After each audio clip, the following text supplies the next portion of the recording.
Hey everybody, my name's Ed. Okay, today we're going to try a different type of video and we're just going to jump right into it. Cheers. Okay, so comic books got started in the late 30s. At first, their purpose was to reprint strips that had appeared in the newspaper. Soon, however, they became a format to present original material, humor, adventure, etc. And the comic book format became a great way to tell stories and communicate ideas. Action Comics #1 featuring Superman was published in 1938. Batman followed a year later, and thus the superhero genre was born. And like other genres, be it satire, horror, family drama, whatever, the superhero genre became an ideal venue for dealing with social issues.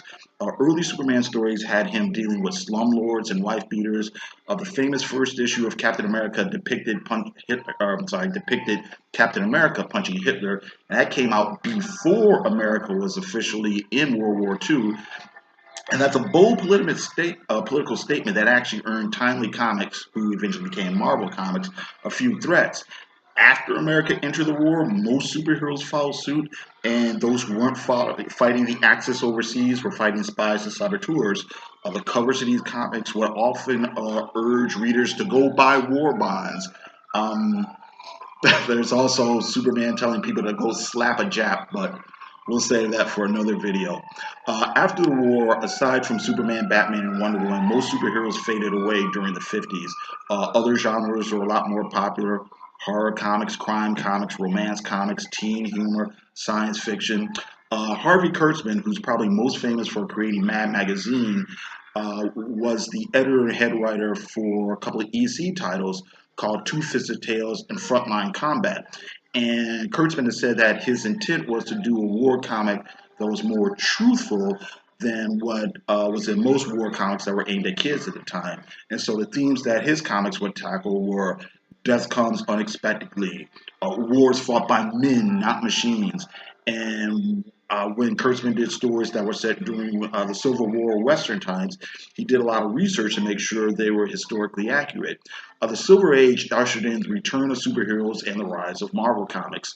Editor and head writer Stan Lee frequently used then contemporary issues as inspirations for stories.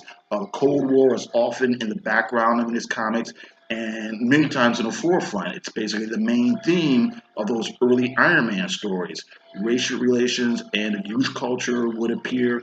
Other writers who were a little bit more in touch with pop culture and current attitudes would, continue that trend in the 70s.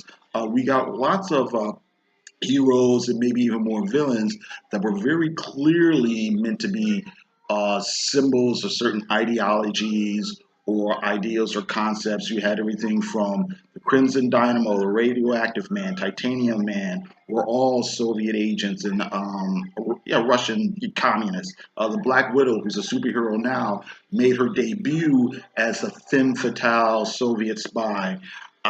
You had a character called Firebrand, who was supposed to be this kind of radical, or radical in the vein of something like the Weatherman or something like that. The Red Ghost, Omega Red.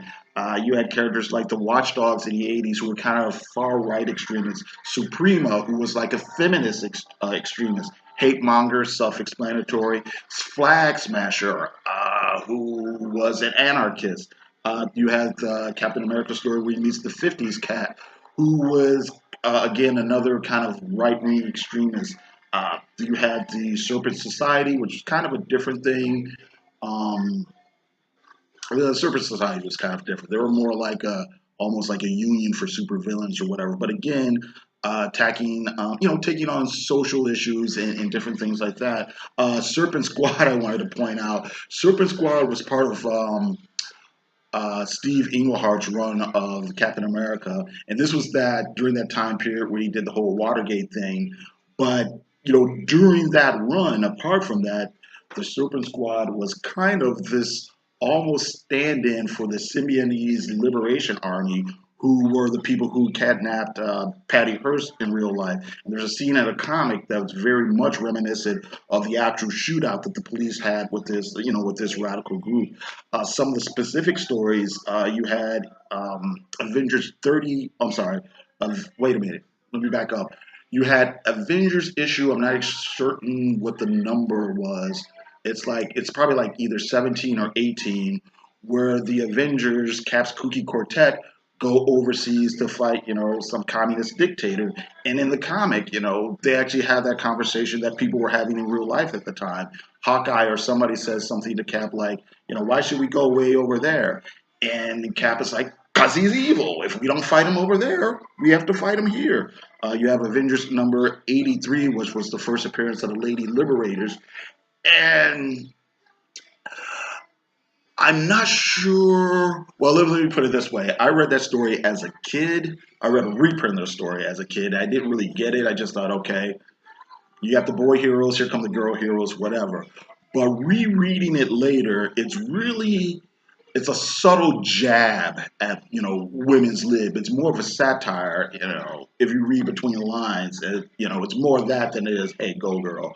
You had Avengers 181, which was a story where they bring up affirmative action, where the Avengers NSA liaison, in order to get their security clearance back, said that they had to kind of conform to affirmative action rules. The Black Panther had his own comic and his own mission to do, so he left. So he basically said that they had to put the Falcon on the team. Falcon didn't even want to be on the team, but it was a case of kind of spoofing government bureaucracy and things like that. Around that same time, I had a couple of those comics when I was a kid, and I didn't get it, but they introduced a character called Arnie, who was supposed to be gay. I don't think it was ever stated outright.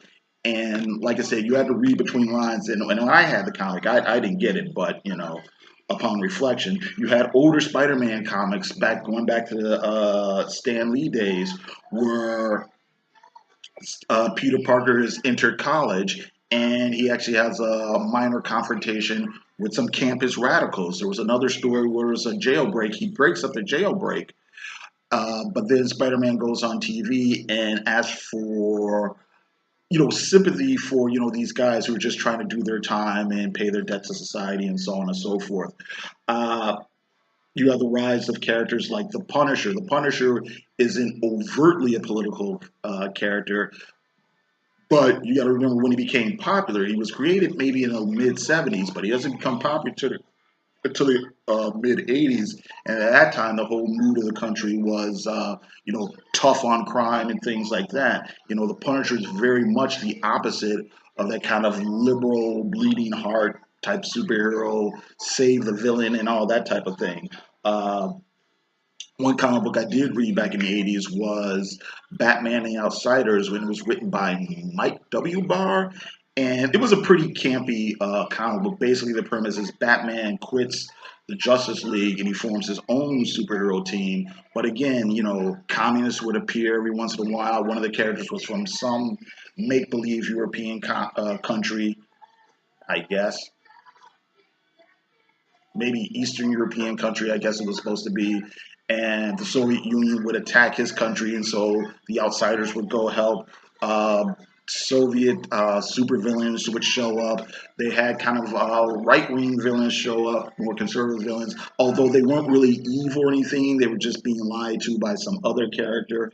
Of course, there's the famous run of Green Lantern, Green Arrow, written by Denny O'Neil, and the art was mostly by Neil Adams. And the Green Arrow would be the more liberal side of the argument, and Green Lantern would take the more conservative side. Of course, a few people have pointed out that, yeah, they go back and forth, but Denny O'Neil Denny O'Neil, who was liberal himself, seemed to let Green Arrow win more than he let Green Lantern win. But usually they kind of came together at some point or another. There was a famous story in the Teen Titans, their two-part Runaway story, where, let's see here, how do I want to say this?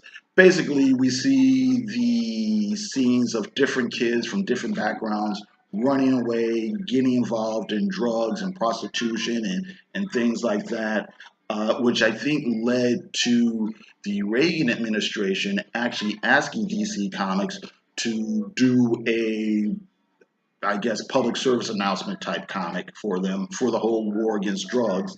There was an interesting New Mutant story that came out in the 80s where, a lot of people want to say that the X-Men were supposed to be this metaphor for race or for minorities.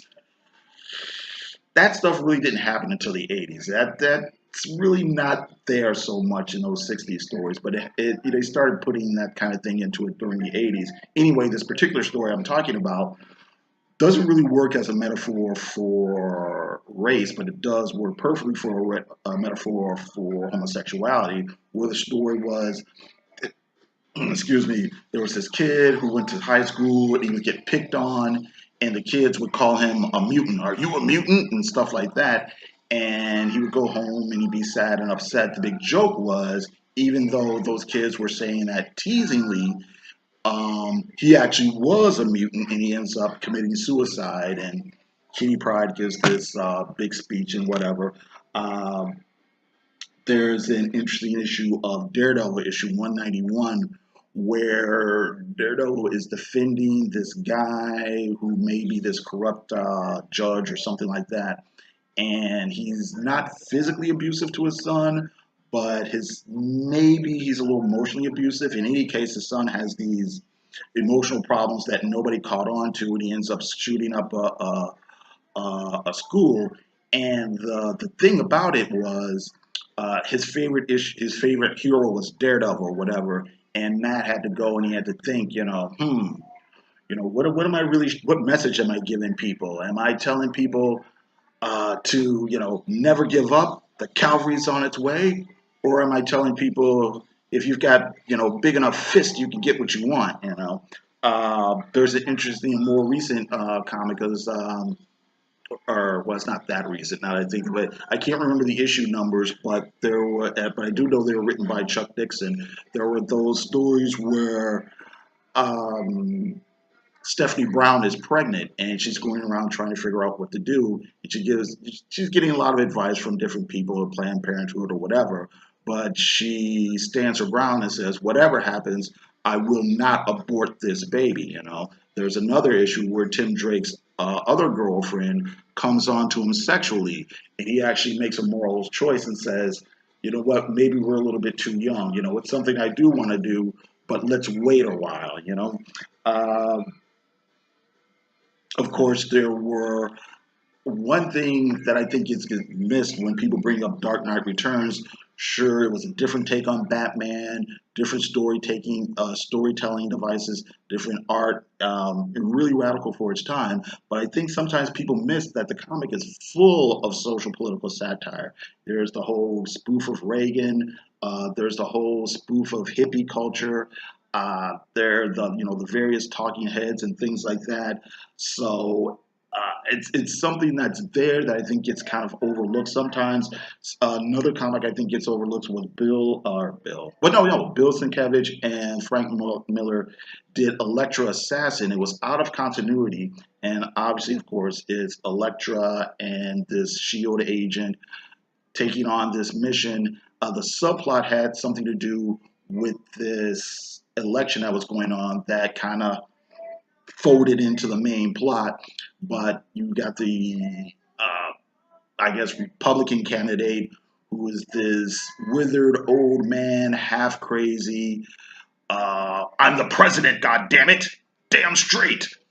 And you have the kind of liberal Democrat character who's, an obvious phony, oozing sympathy with his fake smile and his fake seriousness, saying things like, I was there when I don't know, when JFK was shot, and I shed a tear for Martin, and all this kind of phony platitudes and things like that.